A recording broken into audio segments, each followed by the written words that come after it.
I went shopping to find the best woodworking tools on a budget that you can find at Home Depot. I found 6 absolutely incredible tools. Some of these completely changed my opinion on how I see budget tools.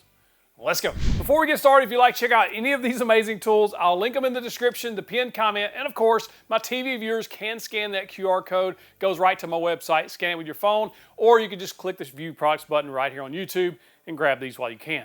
Now, let me show you what I found.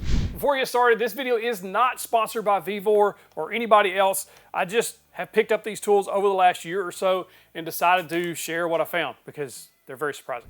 Over the past year or so, I have tested several different Vevor tools on this channel and have genuinely been impressed by what I've seen. Some of these completely changed my mind about a budget tool because sometimes you see a budget tool and you think it's going to be not good quality, but these are going to surprise a lot of people. We're going to start off with a bang. These are Vevor parallel clamps, and if you've ever priced out parallel clamps, you know how expensive they can be. They're wildly overpriced in a lot of ways, especially if you start looking at the top brands in the business. Well, Vevor is coming in and kind of shocking the tool world here with the pricing structure. But first, talk about the quality of these. I love the fact that these have a ribbed bar on there, and what that means is you can hold it upright without it falling and hitting your hand. This jaw doesn't fall. I think it was Bora the ones that you could just shake. The bar was slick and it would fall and hit your hand. That's annoying and it's a pain in the hand. So it's something you got to be aware of. Overall build quality of these clamps are extremely good. They're 1,500 pounds of clamping pressure. Everything slides and moves like it should. Really good handles. Everything just works. It's a really nice parallel clamp. What's really great about these is you get them in 2 packs for typically what you would pay for a single Bessie clamp. And speaking of Bessie clamps, this 24-inch clamp's about $55 or so each retail, which can get very expensive very fast. But if you compare that to a 2-pack of Vevor clamps the same size, you're almost getting 2 for the price of 1. Pretty close to. And what's really cool is if you look at these bars side by side, you really can't tell the difference until I zoom out which one is which, other than the Bessie clamp's got some glue on it and it's been used a little more than the Vevor. If you compare the jaws side by side, they look very similar. If you look at the internals where the jaw's made up, they look very similar. The handles are a little bit different as far as just the structure of them, the way they feel in the hand. I actually like the Vevor because it's almost an oblong. It just gives you a little more torque. And speaking of torque, the clamping force on the Vevor, 1,500 pounds of clamping force. The Bessie gives you 1,700 pounds. So you're giving up 200 pounds of clamping force for basically half the price. I don't know that you would ever see the difference in that in any normal woodworking application where you're gluing panels up, which is what these are for, tabletops, cutting boards, cabinets, that sort of thing. That's what mainly these are used for in those applications. I think these are an excellent value. If you don't have any parallel clamps, you've been thinking about picking up some, these are a solid value. All right, this right here is what started this entire idea or conversation about budget tools that really changed my opinion and made me wish I'd spent a little more time in the woodworking section to find these hidden gems like this. This is a dual mode sander from Vevor and it completely shocked me. First, the price. It's barely over $100 at the time of this filming, and any other competitor to this that I've seen has been at least double, sometimes more, and even triple, quadruple the price. You look at something like the Bosch dual mode sander, which I reviewed on this channel, compared it to the Festool Rotex. It's around $350 on retail. That's over $200 more than this Vevor. If you look at something like the Festool Rotex, which is a dual mode sander, which we'll talk about what that means, this thing is $740 all day long. So you're looking at a massive difference in price, but can they do the same things? First, a dual mode sander, what that means is there's a switch on the side that switches it from random orbit, so it's just a regular sander. Use it just like a normal, everyday random orbital sander. Or put it in gear mode. Gear mode, you can literally hear the gears turning. What that means is this is a very powerful sander that can take off a lot of material very fast. But I had wondered, how does this stack up against a $740 sander? Let's find out. So I've got this very fresh cut piece of walnut. Well, I say fresh, it's a few months old. Rough cut, meaning you can still see the saw marks and everything. So I'm gonna block off 2 8-inch sections just to see how fast this dual mode can take it off. We're gonna start with the Rotex, and as you see, I put a stopwatch up there. A little over a minute, not bad. I mean, we're talking No saw marks, really smooth. This is with 80 grit. I did use this same 80 grit sandpaper, 2 brand new sheets of sandpaper on each one, so it's fair. I'm also using dust collection, which will help pull a lot of material out of there as well. Just over a minute with the Festool Rotex. This is a beast of a sander and has been ever since I've gotten it. But can the Vevor stack up? Same test, Vevor, same 80 grit, pretty impressive here at just over a minute. Very, very close, very similar to the Festool Rotex, clearing the same amount of material, making sure all the saw marks are gone. As you can see, side by side, these things are very comparable. Now, am I saying this Vevor is better than this German engineered sander? No, what I'm saying is this is $100 and some odd and you're getting very similar results. So I could wear out 7 of these before I would need to buy one of these, or at the same price I would buy one of these. So if you're on a strict budget and you need a sander that can kind of do everything, the best of both worlds, this thing is an absolute incredible value. It does come with some sandpaper, it does come with this handle, which you don't have to use, but if you use it in gear mode, you absolutely gonna want that handle on there just to help you control it. I'm telling you, this thing will eat material like nobody's business. Much like a belt sander, but spinning. Also worth noting on this sander, the dust collection is quite good. Where I think this actually stacks up more than it stacks up against the Festool, this is kind of like an apples and oranges. Not really, but kind of, just because of where they're made. I think this stacks up against the Bosch. They look almost identical. If you look at this side by side with the Bosch dual mode sander, they're eerily similar. I don't know where each one of them are made specifically, what factories or anything like that.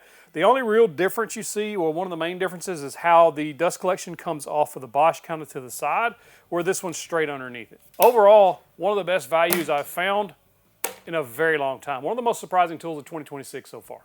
Vevor also makes a regular orbital sander, a random orbital sander. It's shaped very similar to, say, a Merca or even the 3M with that paddle switch design. Now, this sander is a good value as well. Had a good clean finish, good dust collection, overall good performance on a random orbital sander. The one drawback to the regular orbital sander is the vibration is quite heavy. Now, I'm not saying the vibration is light on this thing because it's meant to sand a lot of material off at one time.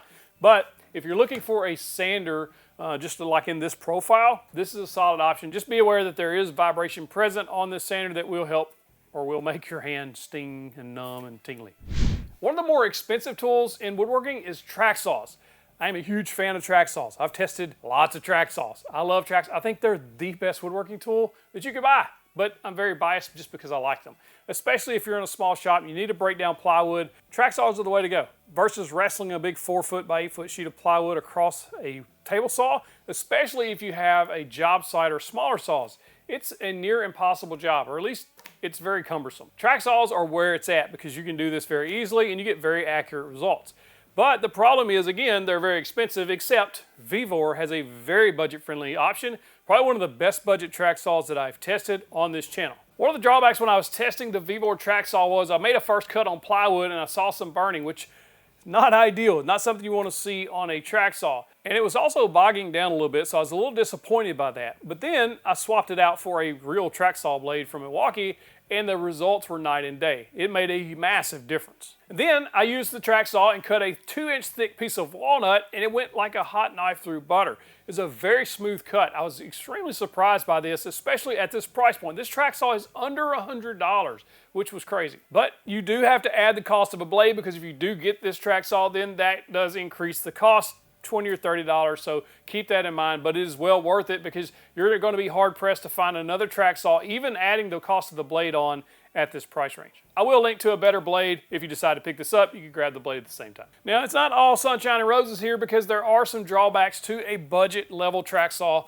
like this. First, no anti-tip, which a bunch of other track saws, even higher priced ones, don't have that. There's also no riving knife, which I did not like that, but now it doesn't really matter, especially when you're cutting plywoods and things. I found that it's not really a huge deal. And also no variable speed, so you can't dial up or down the speed as you need it. When doing bevel cuts with the Vevor, there was some deflection front to back, so you'll have to be aware of that. If you're wanting a bevel cut with a track saw, this probably isn't the one for you. Now, since I made that video, that track saw sold out and has not come back in stock, but there is good news. Vevor has released a brand new version of their track saw. If you'd like for me to test that new version, comment Vevor below and I'll know that that's what you're talking about. Now, the new version versus the old, there is a couple of upgrades. The new version upgrades the RPMs. You're going from 4,500 on the old version up to 5,500 on the new, which means you're getting more speed, more power, or at least you should. It also adds a 45-degree bevel lock, and cutting depth drops slightly from 2.24 down to 2.6 inches. So not real big noticeable, but you are getting less cut depth on the new version. Bottom line, it's one of the best budget track saws you can buy. Just add a new blade. A router in a woodworking shop is one of the most versatile tools you'll ever buy. And they're also kind of expensive sometimes. If you look at the cost of a Bosch or DeWalt plunge router fixed base combo, you're looking at over $200 in most cases. Kind of pricey. Vevor comes out with a router that has a fixed base, a plunge base, and several other attachments for well under $100. Well, about $70 or less, which is quite impressive. Now, the difference is the Bosch and DeWalt are 2.25 horsepower, and this one is not quite there. It's about 1 or 1.25 horsepower, so this is a trim router. But you do get the plunge base, you do get the fixed base, and the other attachment. Now, I tested this out about a year or so ago, maybe a little longer than that, and the fit and finish for the price was very surprising. It was, at the time, the cheapest router you could buy on Amazon. It does fit in the hand nicely, so it's good and ergonomic. The plunge base does have the turret style depth adjustments, which I really do like on plunge bases. One of the features on this little router that I hadn't seen before is the fact that the edge guide had a little bit of an extendable arm that gives you a little bit extra distance from the edge. As expected, doing edge profiles like chamfers and roundovers with this router, zero issues at all. Most any router should handle that, and that's really what most people use a trim router for. Trimming the edges. When I did use it for plunging, taking a little bit more than you probably should. I always like to try to test these routers, tax them a little bit. You did hear the motor bogging down, but that would be the case for any really router in this power range in a 1 or 1.5 horsepower. Now, a couple of complaints I had about the router was the fact that the fixed base was a little bit small. The base on the bottom was a little bit small, so on the corners and edges it could tip over if you're not holding it just right. I do like a bigger base. I like big bases, and I cannot lie. And the dust boot just didn't lock in properly. It was a little sloppy, a little loose. I didn't like that. And if you look at the depth fine-tuning adjustment, it's not quite as precise as some other routers like Bosch or even Makita. But since I've made that video, that router also sold out and they no longer have that version. They have an updated version, so I'm hoping they did fix some issues. First, the updated router swaps the fixed base for a tilt base, which is pretty cool, and you get the plunge base as well. It does have a cast aluminum housing. They say there's improved dust hood, so maybe they fixed that problem that I was seeing. Bottom line, if you're looking for a budget router, well under $100 here, that's giving you a little bit of everything that you're going to need around and in a wood shop, plunge base, fixed base, even a tilt base now. For the price, this might be one of the best picks out there. Now, would I recommend this over a Bosch or a DeWalt plunge and fixed base combo? No. If you have the budget for the bigger routers, you'll be happier long term. But if you need a trim router that also comes with a plunge base, this is a good option. This is one of the hottest tools of 2025 right here. This is a Vevor miter gauge. It is one of the best budget miter gauges that I have ever reviewed on this channel. For the price, you're probably not going to find a better option. If you look at high-end miter gauges from companies like SawStop, Jessam, and others out there, Harvey, they're wildly expensive. Not saying they're not worth it. They have a lot of great features, but they are $200, $300, $400, $500, and that's a lot of money to spend on a miter gauge if you just need a good quality one without all that price. This fits the bill. First and foremost, out of the box, easy setup, everything works well. This has a heavy-duty extruded aluminum fence. It does come with a stop block that is micro-adjustable, so you can dial in those perfect cuts every single time, which I do like. It will flip up out of the way when not in use. There's a couple of versions. This version has an extendable fence, so you can get a little bit more extension. That does come with a little bit of drawback, which I'll talk about in a minute. But there's also versions that won't cost you as much. You can get them even at a better price if you just don't have that extension. Now, as far as adjustments go, you get 70 degrees both ways on this, and there are positive stops along the way to help lock in those common angles. Now, I was testing this. I got dead accurate results at 90 and 45 degrees using this straight out of the box. It's an absolute incredible value, I'm telling you. The only drawback that I found to this miter gauge, if you extend the fence out at full extension, it does have a little bit of play in there where it's a little deflection. In other words, so if you're putting too much pressure out here, you might get some inaccurate cuts. But if I have it fully collapsed and using it normally, cutting cross cuts and things like that, I had zero issues. For the price, the best miter gauge you can buy, in my opinion, or at least the ones that I have tested, and it's way better than the one that likely come with your table saw because most of those are not that great and they're really small. This, huge upgrade. I feel like we're living in some of the best times because we have so many options for some incredible tools. Budget friendly all the way to very expensive. What's great is I like saving money on tools. Do you? If you do, I have a free daily tool deals email that we send out every single morning to make sure that you find the best deals possible. It's called the Cut List. If you'd like to sign up, first link in the description or in that pinned comment. If you'd like to check out any of the tools I showed today, remember links in the description, QR code, all that good stuff. In the meantime, if you'd like to check out a full review of this awesome miter gauge, you got to click that box right there to go watch the video. Click in the box to get you the big old virtual fist bump.